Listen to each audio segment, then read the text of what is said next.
नमस्कार दोस्तों, आपका अपना YouTube चैनल साइंस इंस्टीट्यूट में एक बार फिर से स्वागत करता हूं। आज हमारे सामने आप देख रहे हैं मान सर बैठे हुए हैं। आज हम मान सर की एक इंस्टीट्यूट में हम आए हुए हैं।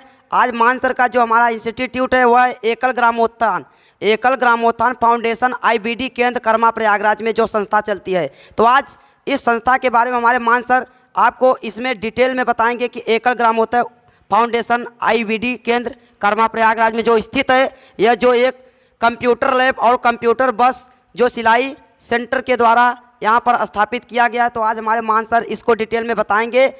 चलिए देखते हैं, मान सर के पास ले चलते हैं। धन्यवाद अरुण सर।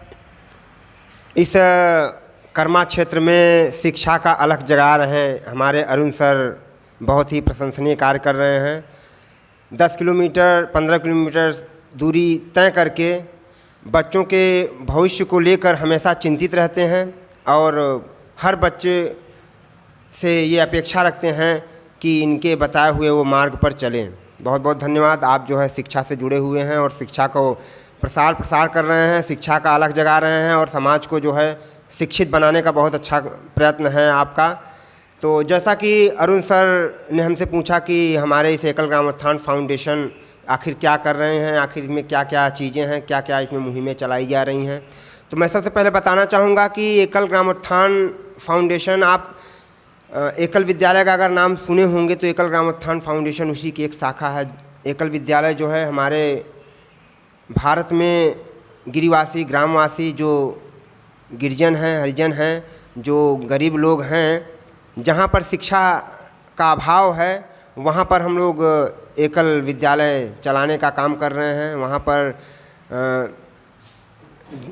वहाँ के लोकल जो पढ़े लिखे हैं, कुछ 10वीं 12वीं। सर आपसे मैं कहना चाहते हैं कि क्या आपके इंस्टीट्यूट में यदि कमज़ोर से कमज़ोर बच्चे आते हैं, जैसे जिनके पास पैसे की यदि ज़रूरत नहीं, तो क्या अपने संस्था में उन्हें आप क्या जगह देते हैं? हम इनके बारे में पूछना चाहते हैं, आप क्या संदेश देना? जी हाँ, हम लोग चूँकि समाज का उत्थान करने के लिए एकल ग्राम उत्थान का अगर आप संद विक्षेप करें तो गांव का उत्थान होगा। तो गांव का उत्थान करने के लिए हम लोग ये काम कर ही रहे हैं। तो गांव का उत्थान जिस हिसाब से हो सके, जैसे भी पॉसिबल हो सके, हम लोग उस तरीके से करने का प्रयास करते हैं। नहीं तो सर जी, हम यही आपसे उम्मीद रखता हूं कि जितने भी गरीब से गरीब बच्चे आएँ, आप अपने संस्था में, इंस्टीट्यूट में आप उन्हें जगह दें और बेहतर से बेहतर उन्हें बनाने का एक संदेश और अच्छे मार्ग पर उन्हें लाने का प्रयास कीजिए। मैं यही आपसे उम्मीद करता हूं। तो क्या ये आपके दिमाग में ऐसा बच्चों के प्रति क्या आप जागरूक हैं? जी बिल्कुल, हम लोग जागरूक हैं। हम लोग तो यहाँ तक जागरूक हैं कि हमारा सेंटर IBD जो कर्मा पहलूपुरा में चल रहा है, वहाँ पर बच्चे आकर प्रशिक्षित हो ही रहे हैं। कंप्यूटर से रिलेटेड कंप्यूटर का शिक्षा हम लोग दे रहे हैं। कंप्यूटर ही नहीं, अपितु किसानों से रिलेटेड जितनी भी चीज़ें हो रही हैं, किसानों को प्रशिक्षण करना, उनका भी हम लोग काम कर रहे हैं। बहनों के लिए सिलाई सेंटर की व्यवस्था यहाँ पर है। सिलाई के माध्यम से भी हम बहनों को प्रशिक्षित कर उनको अपने पैरों पर खड़ा होने का प्रयास करवा रहे हैं कि वो अपने आत्मनिर्भर, जो भारत का सपना हम लोग देख रहे हैं, तो सभी जो है आत्मनिर्भर होकर के अपने पैरों पर इंडिपेंडेंट रहें। हाँ मान सर, आपका कहना बहुत अच्छा है। आपकी विचार को हमें बहुत अच्छा लगा। आपको ये बात सुनकर हमें बहुत बहुत आपको बधाई देता हूँ कि आपकी जो विचार है वो बहुत सराहनीय है लोगों के प्रति।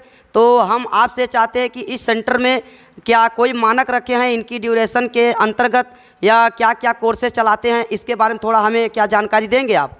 जी हाँ, फिलहाल अभी हम लोग जो है, चूँकि ये ग्रामीण क्षेत्र से आता है तो हमें नहीं लगता कि लोग कंप्यूटर सीखे होंगे, इसलिए हम लोग पहले बेसिक पर कमांड कर रहे हैं, बेसिक पर गौर ज़्यादा कर रहे हैं, बेसिक सिखाने का प्रयास ज़्यादा कर रहे हैं। बेसिक का हम लोग डिग्री भी देते हैं बेसिक सिखा करके। बेसिक में जो चीज़ें आती हैं, जैसे फंडामेंटल हो गया, पेंट हो गया, word pad, note pad, office में जो चीज़ें हैं, वर्ड हो गया, एक्सेल हो गया, पावर पॉइंट, यही सब चीज़ें हम लोग सिखाने का। जी। तो सर ये बताइए आप, क्या ये इनकी रजिस्ट्रेशन फीस कितना रखते हैं आप, या बच्चों से अपने माध्यम से, या जो इंस्टीट्यूट के माध्यम से उसके माध्यम से आप करते हैं क्या? बहुत अच्छा क्वेश्चन आपने किया। यहाँ पर देखा जाए तो हम लोग शुल्क नहीं लेते। शुल्क ना लेने का मतलब यह है, जो हम लोग वो शुल्क लेते हैं वो एक यूथ क्लब मेंबर हम लोग बनाते हैं, स्वामी विवेकानंद, जिससे जो बच्चा यहाँ से पढ़ के जाता है उसको और आगे किस तरीके से बढ़ाया जाए, वो मेंबरशिप होती है, वो मेंबर शुल्क होता है। उसका फीस हम लोग नहीं कह सकते वो। हाँ, सभी भाइयों से मेरा कहना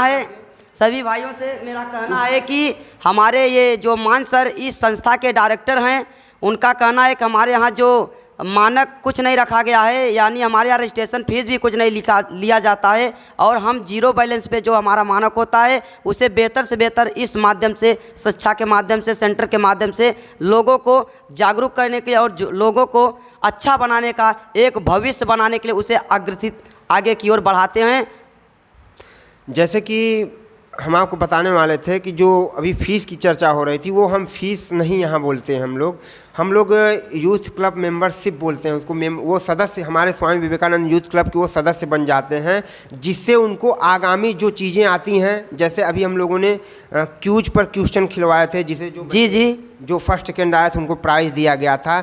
इससे होता क्या है कि जो बच्चे स्कूल नहीं जा रहे हैं वो कम से कम क्यूज पर क्वेश्चन आंसर हम लोग सवाल भेजते हैं और उस पर ऑनलाइन रह करके वो पढ़ाई अपना तैयार कर सकते हैं। जो चीज़ें नहीं आती हैं हम लोगों से, उन बच्चों से नहीं आती है, वो हम लोगों से पूछते हैं उस ग्रुप के माध्यम से। तो वो हम लोगों से हमेशा जुड़े रहें, हमेशा हमारा उनका बातचीत होता रहे, मुलाकात होता रहे। इस लिए जो है हम लोग ग्रुप बनाते हैं, एक सदस्यता ग्रहण करवाते हैं। उसी सदस्यता का वो 1 साल में एक ही बार होता है, 1 साल में एक ही बार सदस्यता लगता है, उसके बाद नहीं लगेगा। उसके बाद 1 साल में जो भी एक्टिविटीज़ यहाँ हमारे IBD सेंटर पर होता है उनको सूचना दिया जाता है और हम लोग बुला करके उनको आगे बढ़ने का प्रोत्साहन करते हैं, बताते हैं।